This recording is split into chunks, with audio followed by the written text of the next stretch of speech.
Olivia Denton Thomas, also known as the brand counselor, helps Black women and friends move from hustling to wholeness through powerful brand strategy. As the founder of Wintentional Development Co., she equips, guides, and supports women who've left corporate careers to own their strategic voice in business and become their clients' go-to expert while building a life they love. Olivia specializes in crafting emotive, story-driven brand systems to attract and retain loyal clients, dream partners, and employees. She's worked with business owners to scale client bases, raise capital, and build teams, enabling them to make more money while working less overtime. Olivia uses her background in public relations, publishing, and her master's in digital journalism to help women build and tell the most compelling strategic stories that resonate deeply across digital and traditional platforms. With a commitment to becoming a strategic partner, she focuses on her clients' long-term goals, enabling them to fulfill their mission, create social change, and increase impact in ways they dreamed of. Ladies and gentlemen, with all excitement and readiness, put your hands together and make welcome Miss Olivia Denton Thomas.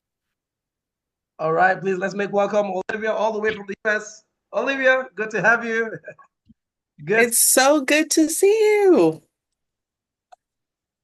Oh my gosh. Okay, yay. Thank you so much. Mo, it is so good to see you. Thank you again for inviting me. I truly appreciate you sharing your audience with me, your people. I love hearing you speak. It's beautiful, right? It is inviting the spirit of the Lord in every room you are, and I'm grateful for that. So thank you so much.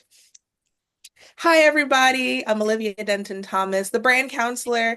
It's so great to be with you. I think I'm going to start with a little story. So oftentimes we go into businesses and just businesses and careers thinking that we're going to be transactional. We're going to go into the things and we're going to just make money and be fine. I worked at a publishing company, and when I was in there, unfortunately, I didn't get to do the things that were going to be impactful for the business. Sometimes what happens is someone will hire you thinking that you're going to change everything by virtue of you being magical, as you are. But eventually they decide that your magic might be a little bit too bright for them. And they decide that, when you have a suggestion, they want to stifle it, put you down, and eventually put you out. This is something that happens so often for Black women and Black people in general, especially in the US. So a lot of times women will move and decide to start their own businesses, but they take that same mindset of being transactional into the business. Unfortunately, it's very hard to switch mindsets and become a different person, but we all have to move into our CEO mindset. So one of the things about branding is we have to become the visionary of our business. But if we've never been the visionary of anything we've owned, how do we actually do it? So I'm going to introduce you to my MA.P.P.S, M-A.P.P.S framework. So the first M is your mission. I love what Mo said about your purpose. Your purpose is to reflect God on earth. So your mission is the manifestation of your purpose when you are on earth. So your mission is pretty much just what you decide or recognize as your calling. Eventually, you have to listen into your experiences and figure out what God is trying to get you to understand that can be your place of influence on earth. Oftentimes, when we think about our business, we think about money first, the transactions, and we get in there and we start hustling, which is normal. We have to figure out what it is that we're doing, and we have to figure out how to get people on board. But when we have a mission, we connect what we're doing to heaven, and we connect what we're doing to a larger impact overall, right? So if you want your business to become a movement, to become something that people really want to drive towards and feel comfortable with and connected to, it can't just be about money. It can't just be about solving problems on the surface level. It has to be about having a deep mission that changes people, more deeply on a spiritual level even, right? So for me, my mission is to help women and friends to move away from shame, to open themselves up more to actually understanding themselves, not just what people have given them or told them about themselves, and create beautiful things that create lives and legacies that they love and share. So your mission is so much more than just the business. I do brand strategy. Brand strategy is my business. I can wake up and do that, and it's not actually that hard to do. The thing that's different about me, the thing that's different about you is always going to be your mission. Why do you do the thing that you do? Right. And that energy is going to reverberate through everything you do, everything you say, but you have to get clear on what your mission is in order to even communicate that. So I encourage you to go through the stories of your life, your big impactful stories, the things that have made you very happy and the things that have made you extremely sad, and figure out what the common thread is in all of those things. Your mission is in there. Your mission is definitely in there. So I'm really hoping that you find it. After that is your audience. So sometimes people get very caught up on their mission and they go very hard for what they know and what they want to bring into the world. And unfortunately, if you don't think about the people that you're serving and you're just thinking about the mission, it is very easy to kind of turn more into a supervillain, right? We've watched shows with superheroes and all those different kinds of things, and we recognize that the villains in the show, it's like sometimes we look at them and we're like, well, they kind of have a point. But it's really about how they go about things. If you're bulldozing people to your way, even if you're right, you're not doing the right thing. So, in order to not become a supervillain, we have to think about our audience. So the magical thing about thinking about our audience is we have to get to know them as friends. If we are in a friendship, if we are courting, if we are married, we're asking questions. We want to know the people who we're actually in a relationship with. One of the things that we need to think about is how we're going to be in a relationship with the people that we're serving. So we need to know their pains, what hurts them, why they haven't fixed the problem that they have always wanted to fix, their aspirations, who they want to be on the other side of their problems, what they really want to become, and also what it'll make them feel. We need to know their occupation and their demographics. We have to know a little bit about how much money they make and the amount of kids that they have, because we want to be able to talk to them about things that are personal. But we really want to know about their lifestyle, right? So, one of the things that happens oftentimes when we build a brand or when we build something that is supposed to be a solution is that we don't think about how our audience is going to integrate it into their lives. So until we really know about their lifestyle, how many hours a day they work, how much time they actually have to use our solution, it's very hard to create something that's really for them. You can create something, but it's not necessarily for them. And sometimes it takes a little bit of iterating and understanding who they are and really getting to know them deeply. But don't be afraid to ask your audience questions and get to know them intimately. That intimacy is going to be your superpower. The more you care, the more they can care for you. Don't get lost in the sauce. It's not the transactions, it's the transformation. Never forget that. So after we know our audience very intimately, we are best friends, we go into positioning. So positioning is when you have an understanding of your mission, what you want to bring into the world, and your audience, and you figure out how you need to talk about it to get them to understand it. Everyone has a context that they exist in. Some people understand working a 9 to 5. Some people understand being an entrepreneur.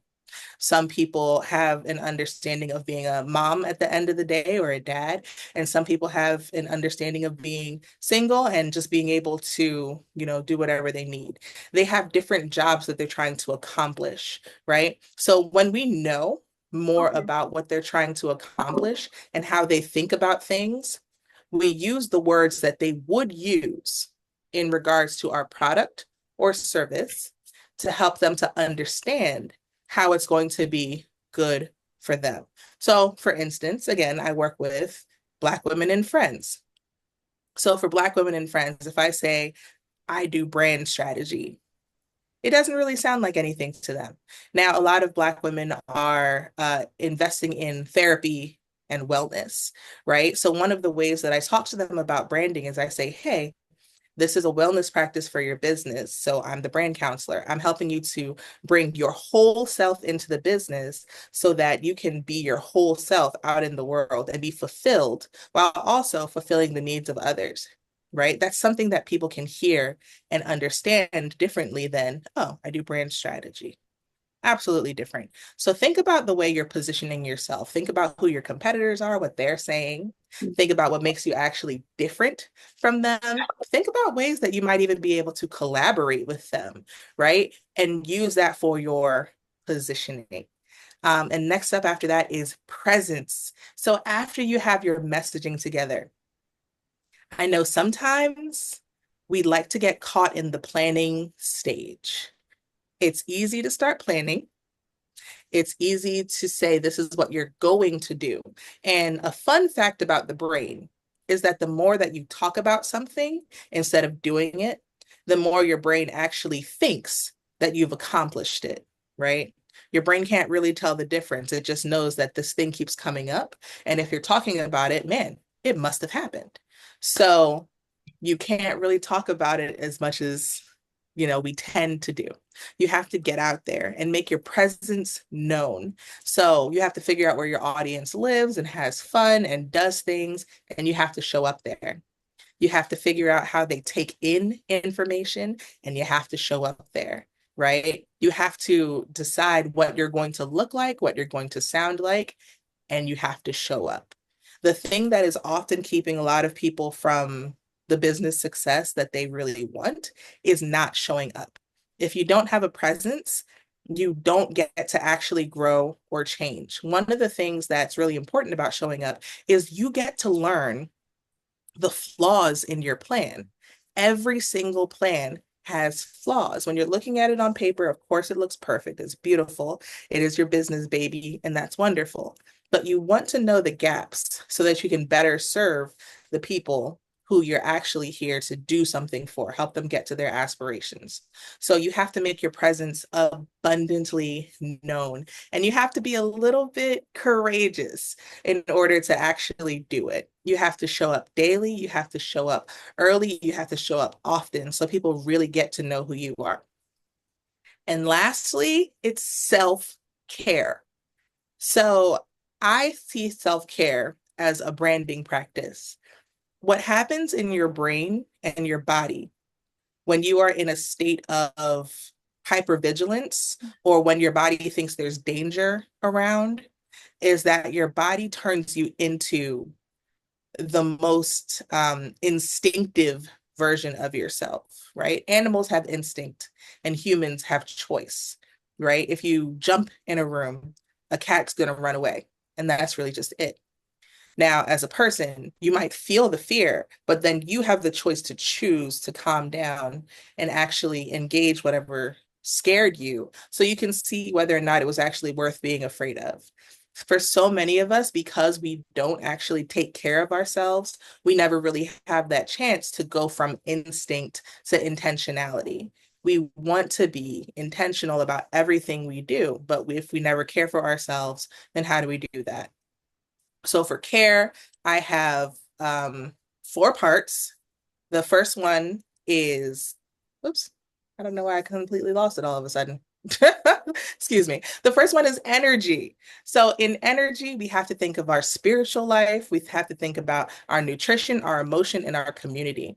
So for me, I read the Bible in the morning. I have my quiet time. I fill my cup spiritually. I make sure my friends and family around me are people that will both encourage me, but also correct me appropriately. That's good energy. I make sure the food that I'm eating is going to give me the brain power and the willpower and not slow me down. Sometimes if your diet is too heavy, it'll slow down your GI tract, which is directly connected to your brain and your ability to process. See, if we're not taking care of ourselves, we can't function in so many different ways. And then after that is esteem.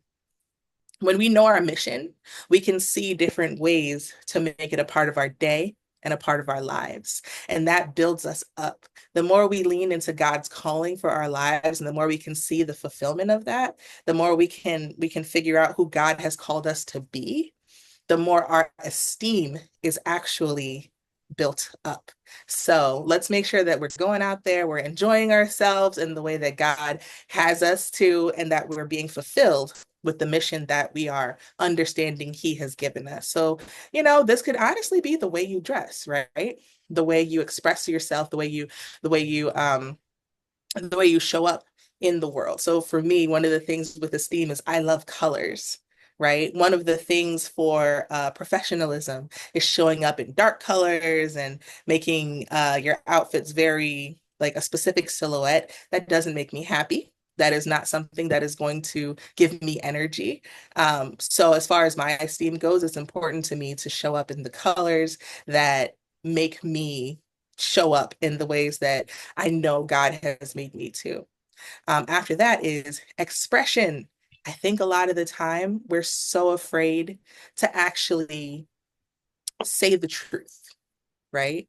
A lot of the health issues, the autoimmune issues that we have are because we're not telling the truth about what's happening in our lives, the ways people have hurt us, the ways people have offended us.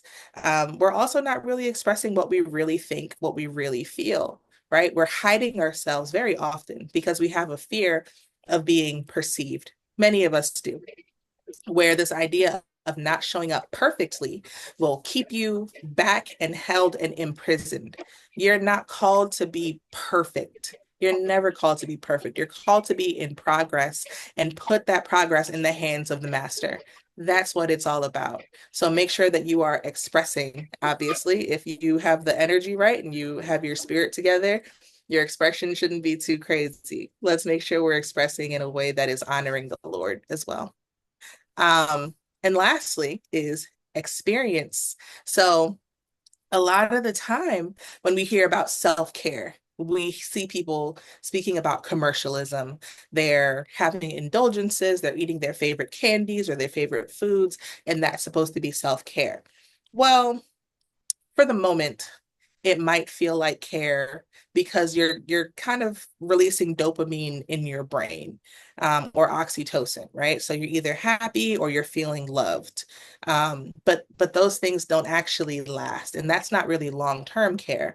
It's important as the last step of care because it kind of continues to help you to be motivated toward caring for yourself, but it cannot be the step. But it's a great last step. So when you're creating your experiences, what I like to do is think about things that I loved as a child, right? The ability to be childlike, the ability to play is the ability to call in creativity as well. When we are in business, when we're problem solving, when we're creating solutions for other people, creativity is at the forefront of that need. So being able to play will increase our ability to be productive and creative and competitive in ways that we probably wouldn't if we don't allow ourselves that kind of like joy and enjoyment. Business should have some joy to it. So for me, I love to rollerblade. I love bubbles. I have 4 kids. So I kind of enjoy introducing them to the things that I enjoyed when I was a kid and also engaging them in what they did or what they enjoy right now as children too, so that I can still have that same youthful ideology and outlook on the world, because those are the things that keep me fresh, that keep me alive, and that also keep me open to what God actually has for me, right? God says we need to be like the little child who is willing to actually see him and know him and actually engage and follow him, right? I think one of the things with obedience that's hard for us as adults is that we think that we already know, while children, they know that they don't know. So the ability to get into a childlike state and open yourself up to obedience and not just sacrifice is something that's going to make everything change for you, for your life, for your business, for your brand. So, guys, that's pretty much it from me. I hope you use the MAP system, MAPPS, and you go out there and you go from hustling to wholeness. You deserve every good thing that God has for you. Thank you, friends. Thank you so much.